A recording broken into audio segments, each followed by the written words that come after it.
Hello दोस्तों, मैं शारिक मलिक हाजिर हूँ एक बार फिर। उम्मीद करता हूँ आप सब लोग अच्छे होंगे, अपना ख्याल रख रहे होंगे। दोस्तों, इस दुनिया में हज़ारों कत्ल होते हैं, लाखों कत्ल होते हैं। एक से बढ़कर एक कातिल होता है, एक से बढ़कर एक चाल चलता है।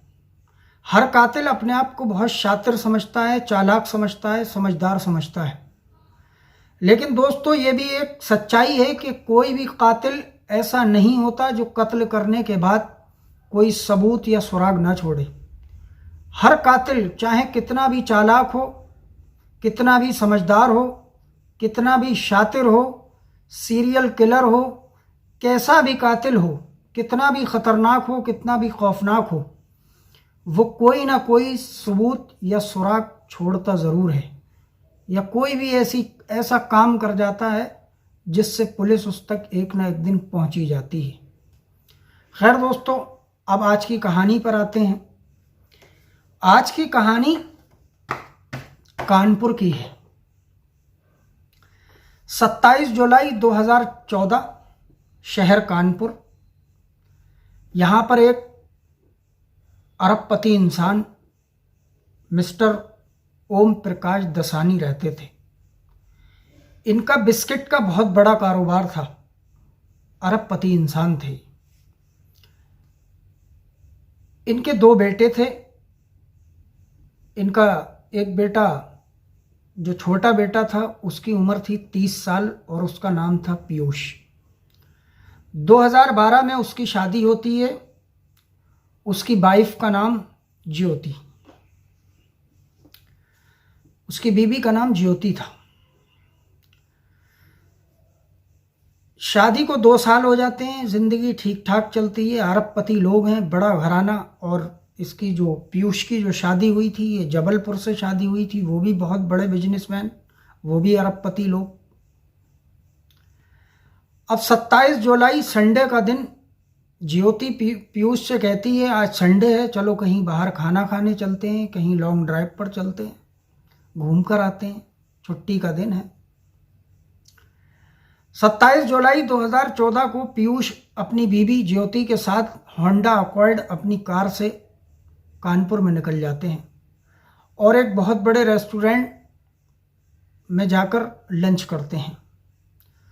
ये टाइम करीब 11:30 बजे के आसपास की बात है जब ये लोग जाते हैं और वहाँ लंच करते हैं। लंच करने के बाद वहाँ से निकलते हैं। उस रेस्टोरेंट से निकलने के बाद जब ये अपने घर वापस आते हैं तो एक सुनसान जगह पड़ती है। वहाँ पर 2 बाइकों पर 4 लोग आते हैं। इनकी कार को घेर लेते हैं और कार रोककर पीयूष को बहुत बुरी तरीके से मारते हैं। कार से खींचकर उसे बाहर निकालकर बहुत बुरी तरीके से मारते हैं और उसकी बीवी जो है इस कार में बैठी हुई होती है। इसके बाद उसकी पिटाई करने के बाद उन चारों में से 2 लोग कार में बैठते हैं और कार लेकर वो दोनों भाग जाते हैं और 2 जो बाइक पर थे वो दोनों भी भाग जाते हैं। वो चारों वहाँ से फरार हो जाते हैं और बीवी उसकी उसी कार में बैठी है, ज्योति। अब ये पीयूष वहाँ से घबराया हुआ बेसुध भागता है और पास के ही थाने जाता है। वो भी किसी से लिफ्ट लेकर, एक कोई बाइक वाला वहाँ से गुजर रहा था। ये चीख रहा था मदद के लिए, तो वो गाड़ी रोकता है, इसको बिठालता है, थाने जाने की वो गुजारिश करता है। पीयूष को थाने ले जाता है। थाने में पीयूष रिपोर्ट दर्ज कराता है और थाने जाने से पहले भी उसने अपने पिता ओम प्रकाश दसानी को कॉल की और उन्हें पूरा माजरा बताया कि ऐसे ऐसे हम लोग आ रहे थे और रास्ते में ये सब हो गया। इधर ये थाने पर पहुंचता है, उधर इसके घर पर कोहराम मचा हुआ। और फिर कुछ देर के बाद जबलपुर भी खबर कर दी गई, ज्योति के मायके में। इसके बाद जब पुलिस को पता चला कि कानपुर की एक जानी मानी हस्ती, अरबपति इंसान, ये सुनकर आला अफसरों तक खबर पहुंची। पूरे कानपुर में हड़कंप कि एक अरबपति की बहू को किडनैपिंग करके ले गए, दिन दिहाड़े वो भी। इसके बाद कई आला अफसर ओम प्रकाश देसाई के घर पर पहुंचते हैं। पीयूष भी फिर थाने से घर पर पहुंच जाता है। वहाँ सब रो रो कर सबका बुरा हाल, हड़कंप मचा हुआ। इसके बाद उस गाड़ी का नंबर मैसेज कर दिया जाता है, सब में फ्लैश कर दिया जाता है और कह दिया जाता है कि पूरे शहर की नाकाबंदी कर दो, इस कार को सर्च करो, कहाँ है ये कार, ढूंढो इसको। इसके बाद पुलिस वहीं पर थी उनके, क्योंकि बयान हो रहे थे, भाई इतने बड़े लोगों का मामला, अरबपति लोग, बिजनेसमैन लोग, इसलिए बड़े बड़े अधिकारी उनके घर पर ही पहुंच गए थे। इसके बाद लगभग 1-1.5 घंटे के बाद पुलिस की ही कॉल आती है, वहाँ जो आला अधिकारी इनके घर पर बैठे हुए थे, और बताया कि ये जो इनकी कार है, ये कार एक सुनसान जगह पर खड़ी हुई मिली है।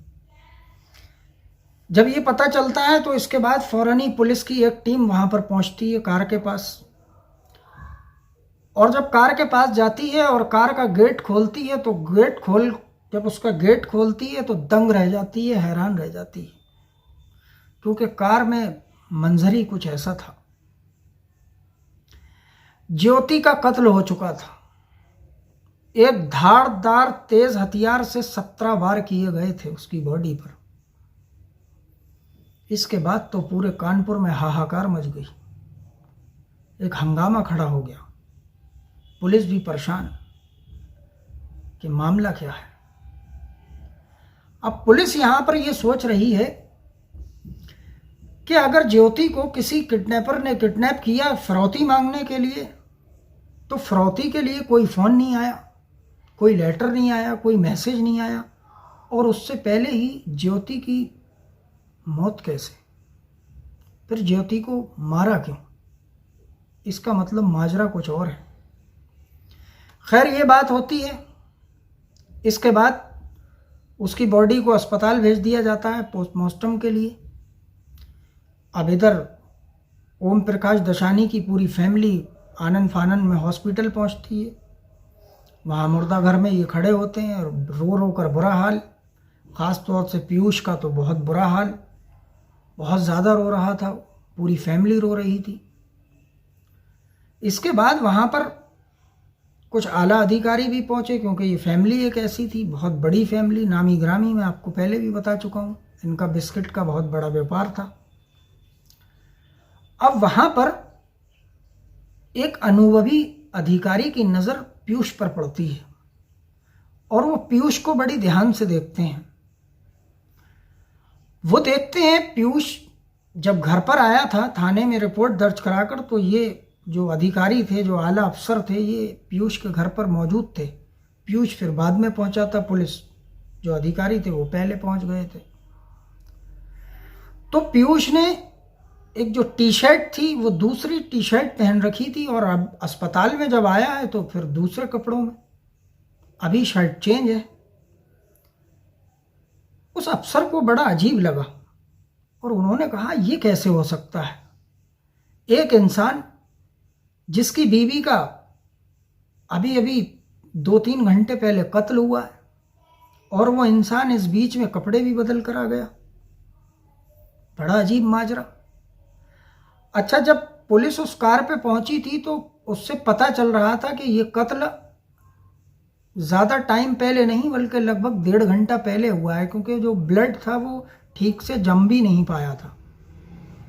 खैर, अब वो जो अधिकारी होते हैं उनको बड़ा अजीब लगता है और वो उनसे फिर बर्दाश्त नहीं होती। फिर वो अपने बराबर में खड़े दूसरे अधिकारी के कान में बड़े धीरे से कहते हैं कि सर आपने एक चीज़ नोट की?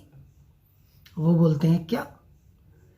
बोले मुझे ये बात हजम नहीं हो रही है सर, ये जो पीयूष है जिसकी ये बीवी है ज्योति, जब हम इसके घर पर थे और ये आया था तो ये अलग टी शर्ट पहना था, और अभी जब ये आया है तो इसके कपड़े चेंज हैं।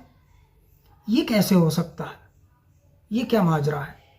एक इंसान जिसकी बीवी का कत्ल, उसे तो ऐसे ही भागते दौड़ते आ जाना चाहिए जिस हालत में वो था, लेकिन कपड़े बदल कर आया। बात कुछ समझ में नहीं आई। तो वो दूसरे जो अधिकारी होते हैं वो कहते हैं बात तो ठीक है। अब पुलिस का दिमाग वहीं से घूमता है और वो पीयूष को अब शक की नज़र से देखते हैं। और उनको अब ये एक शक के दायरे में नजर आने लगा। इसके बाद पुलिस छानबीन करती है लेकिन कुछ पता नहीं चलता। इसके बाद पीयूष से फिर दोबारा से बयान लिए जाते हैं, सारी बात पूछी जाती है, जिस रेस्टोरेंट में वो गए थे वहाँ की पूरी जांच पड़ताल की जाती है। उस रेस्टोरेंट से जहाँ की ये घटना थी वहाँ तक पीयूष पूरा रास्ते भर जो उसने रिपोर्ट में लिखवाया था वही फिर पुलिस को उसने कहानी सुनाई। उसके बाद उस रेस्टोरेंट के सीसीटीवी फुटेज खंगाले जाते हैं और उस फुटेज में एक चीज़ निकल कर सामने आती है कि पीयूष और ज्योति ने जितनी देर तक लंच किया और जितनी देर तक ये उस रेस्टोरेंट में बैठे रहे, इन लोगों ने एक दूसरे से बिल्कुल बात नहीं की और ना ही ठीक से एक दूसरे की तरफ ये कुछ देख रहे थे।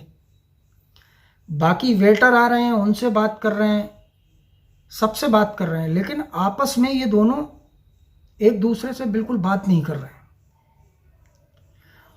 और ख़ास तौर से जो पीयूष था वो लगातार फ़ोन पर किसी से बात कर रहा था काफ़ी टाइम तक। इतने टाइम में भी ज़्यादा टाइम उसने फ़ोन पर बात करता रहा। पुलिस का और दिमाग घूमता है।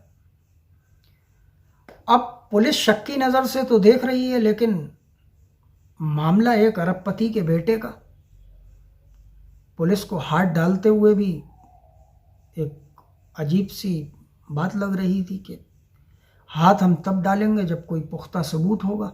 कोई पुख्ता सबूत नहीं। इसके बाद पुलिस कहती है चलो ठीक है, पीयूष के कॉल डिटेल निकालते हैं, क्योंकि पुलिस ने जितनी भी चीज़ें देखी, जो भी छोटी छोटी चीज़ें निकल कर आ रही थी, उन सब का इशारा पीयूष की तरफ था। इसके बाद कॉल डिटेल निकाली जाती है। करीब 500-600 नंबर होते हैं इसके फ़ोन में, लेकिन उसमें एक नंबर ऐसा होता है जिस पर पीयूष की बहुत ज़्यादा बात होती है और पिछले कम से कम 3-4 साल से। अब इस नंबर की कुंडली निकाली जाती है, आखिर ये नंबर किसका है। तो ये नंबर कानपुर की ही एक लड़की मनीषा के नाम से निकलता है। अब ये मनीषा कौन है? अब ये मनीषा भी कानपुर की थी और ये भी एक अरबपति घराने की बेटी थी। इसके पिता का बहुत बड़ा कारोबार था पान मसाले का।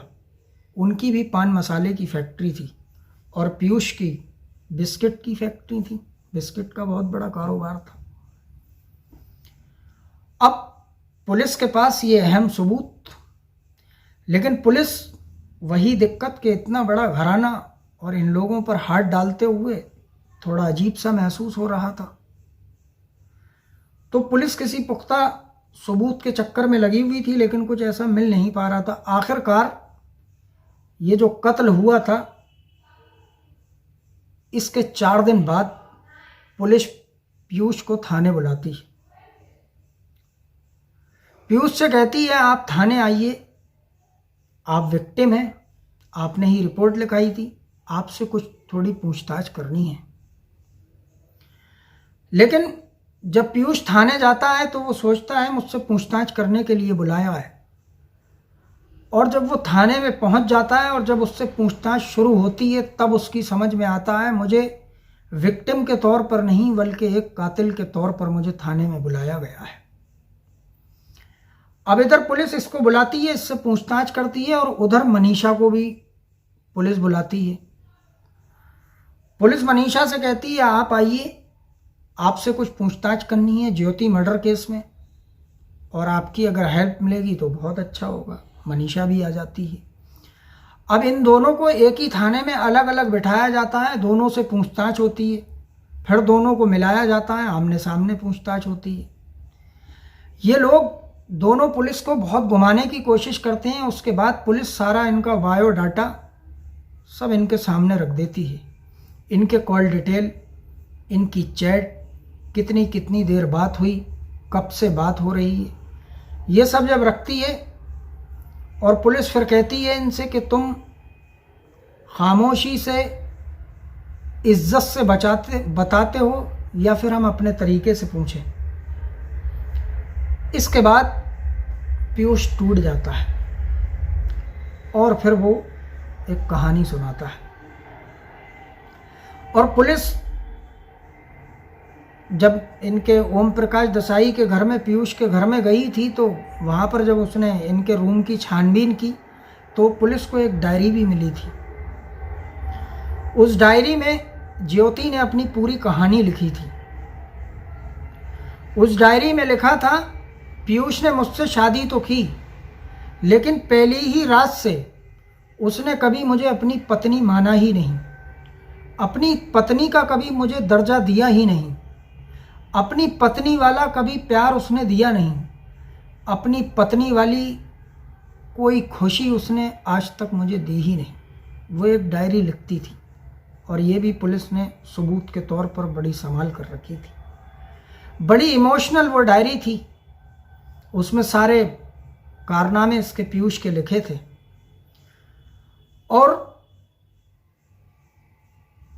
वो बोलती, उसने लिखा था कि वो अपने ससुर जी को बताना चाहती थी कि पीयूष आए दिन रात के 2 बजे, कभी 1 बजे, कभी 12 बजे, कभी 2:30 बजे ये चुपके से घर से निकल जाते हैं और सुबह में 4-5 बजे ये चुपके से आकर और आराम से लेट जाते हैं। ये रात में घर पर भी नहीं रुकते। अब उसे, ज्योति को, इस लड़की का नाम तो नहीं पता था, लेकिन उसने ये उस डायरी में लिखा था कि पीयूष की ज़िंदगी में कोई और लड़की है और ये उससे बात करते हैं, उससे मिलते हैं और उसी के पास ये रात में जाते हैं। एक तो ये डायरी से कहानी मिलती है, दूसरी पीयूष कहानी सुनाता है। वो भी बताता है, हाँ मैं मनीषा से लगभग 4 साल से बात करता हूँ और उससे बहुत प्यार करता हूँ, मनीषा मुझसे प्यार करती है। हम एक दूसरे से शादी करना चाहते थे, लेकिन घर वालों ने मेरी शादी जबलपुर की ज्योति से तय कर दी। परिवार की इज्जत का ख्याल था, इसलिए मैंने घर वालों से मना नहीं किया। और अरबपति फैमिली थी, ऐसा ना हो कहीं मुझे बेदखल कर दें, इसलिए ख़ास तौर से मैंने मना नहीं किया और ये शादी खुशी खुशी कर ली। इसके बाद वही ड्रामा शुरू हो गया। कभी उसने ज्योति को अपनी बीवी का दर्जा दिया ही नहीं, कभी उसको अपनी बीवी माना ही नहीं, उसको परेशान रखता था, बहुत टॉर्चर करता था, लेकिन वो इज्जत के खातिर खामोश रहती थी। अब मनीषा से पीयूष को शादी करनी थी। अब किया जाए तो क्या किया जाए? ज्योति के होते हुए मनीषा से शादी तो हो नहीं सकती। अब ये दोनों एक प्लान बनाते हैं कि अगर हमें शादी करनी है तो ज्योति को हमें रास्ते से हटाना होगा। अब कैसे?